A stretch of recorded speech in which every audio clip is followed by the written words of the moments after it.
नमस्कार दोस्तों, स्वागत है आपका डिफेंस गैलरी में। तो दोस्तों, इस वीडियो में हम बात करने वाले हैं छोटे छोटे रूप से कुछ अपडेट्स के बारे में, जो कि कई तरह की न्यूज़ आपको यहाँ पे मिलेंगे जो कि भारत और इंटरनेशनल प्लेटफॉर्म से जुड़े हैं। और इसमें सबसे पहले मैं आपको बताना चाहूँगा चाइना, यूएस और ताइवान की न्यूज़ के बारे में।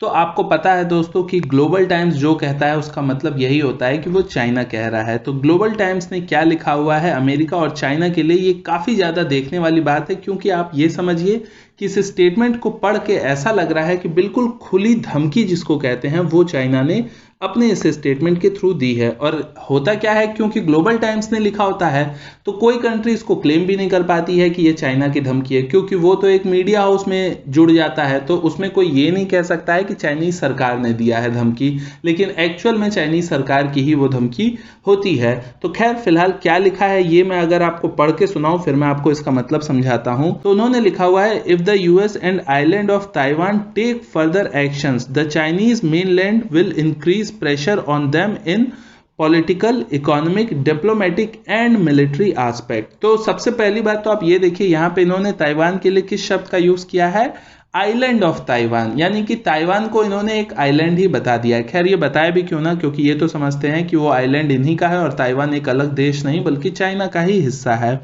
तो उन्होंने अब ताइवान को ही नहीं बल्कि खुली चुनौती दे दी है अमेरिका को भी, ये लिख के कि वो किसी भी तरह का यूज कर सकते हैं, चाहे उसके लिए उन्हें पॉलिटिकल, इकोनॉमिक, डिप्लोमेटिक या फिर मिलिट्री का भी यूज करना पड़े। और यही रीजन है दोस्तों, आपको पता होगा कि पिछले 3 दिन से लगातार ताइवान से ये न्यूज आ रही है बार बार कि किसी ना किसी चाइनीज प्लेन ने, कभी कोई फाइटर जेट है, कभी कोई बॉम्बर है, कभी कोई सर्विलांस एयरक्राफ्ट है, वो ताइवान के एयर स्पेस में बार बार घुस रहे हैं और ताइवान की जो एयरक्राफ्ट है वो उनको धक्का मार के बाहर निकाल रही है। यही रीजन है दोस्तों कि ताइवान ने भी अपने जो नियम है फायरिंग करने के उनको थोड़ा सा बदल दिया है, और उसके उस नियम बदलने के बाद ही चाइना का ये स्टेटमेंट आया है। तो ताइवान ने क्या किया था, तो ताइवान ने कल क्या किया है कि ताइवान की डिफेंस मिनिस्ट्री की ओर से स्टेटमेंट आया है कि ताइवान अब अपने वेपन को यूज करने के रूल्स को रिवाइज कर रहा है। क्या हो गया है रिवाइज करके, तो रिवाइज करके अब ये रूल्स ये हो गए हैं कि अब ताइवान की जो फोर्सेस हैं वो सेल्फ डिफेंस में इंस्टेंट ओपन फायर कर सकती हैं चाइना के खिलाफ। तो यानी कि इंस्टेंट फायर अब अलाउ हो चुका है। तो क्या पहले इंस्टेंट फायर अलाउ नहीं था? तो ऐसा नहीं है दोस्तों, ये नियम भी बिल्कुल आप वैसे नियम की तरह समझ सकते हैं जैसे कि भारत और चाइना के बीच में नियम थे। तो वहां पे भारत और चाइना की इक्वली सहमति से नियम बने थे कि बॉर्डर में कुछ भी हो जाए गोली ना चलाई जाए। तो इसका ये मतलब थोड़ी है कि चाइना के लोग गोली चलाते तो उस समय हम वो नियम याद रखते, हम भी चलाते उस समय, लेकिन एक होता है कि आप अलाउ कर देना। तो अब जैसे कि आपको पता है भारतीय सेना अलाउ हो चुकी है कि वो गोली चला सकते हैं, उसमें कुछ ऐसा नहीं है।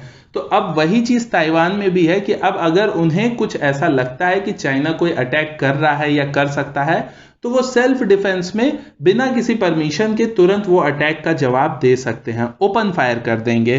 तो उसके ही बाद ग्लोबल टाइम्स ने इस तरह की धमकी दी है। और आपको पता है कि ताइवान को सबसे ज्यादा स्ट्रॉन्ग सपोर्ट करता है अमेरिका, तो इसीलिए उन्होंने साथ में अमेरिका का भी नाम लिखा है। और अच्छी बात है मुझे तो लगता है, क्योंकि आपको पता है कि चाइना दरअसल है ना दोस्तों, वो सिर्फ एक ही भाषा समझता है और उस भाषा में उसे अभी तक 2 ही 3 कंट्रीज समझा पाई हैं। रशिया ने तो बहुत पहले समझा दिया था, तो वो तो चुप्पी मार के बैठ गया है चाइना रशिया के मामले में, लेकिन अमेरिका भारत से वो अभी भी भिड़ता है। आपको पता है एलएसी पे क्या हो रहा है। और बात की जाए अमेरिका की, तो चाइना भी बहुत बार ये कंप्लेन कर चुका है कि चाइना के एयर स्पेस में अमेरिका के प्लेन्स घुस जाते हैं अक्सर। तो इसलिए उन्होंने अमेरिका को भी ताइवान के साथ साथ धमकी दी हुई है। तो आगे ये देखने वाली बात होगी कि ये चीजें आगे कैसी चल रही हैं।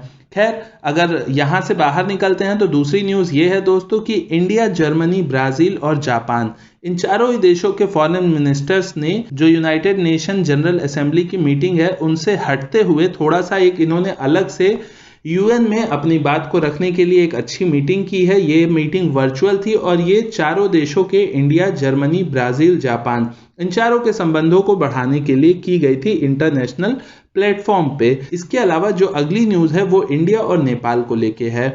आपको पता है कि नेपाल के जो पीएम है ओली साहब, वो किस तरह के उल जुलूल बयान आजकल पास करते हैं।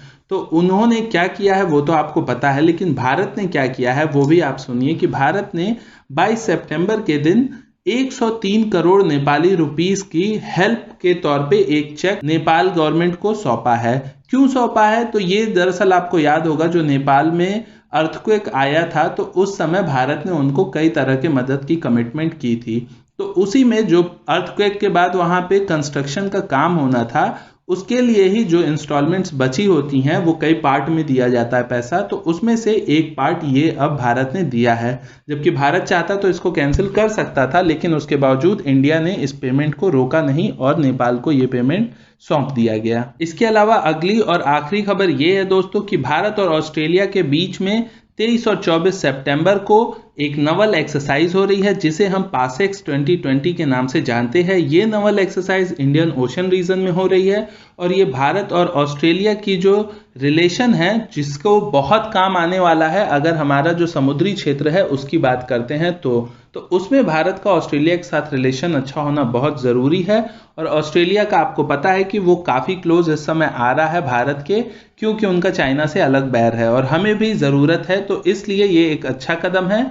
ये एक्सरसाइज हो रही है फिलहाल और ये 23-24 को चलेगी। तो 23 तो बीत गई और 24 आज है, आज इसका आखिरी दिन है।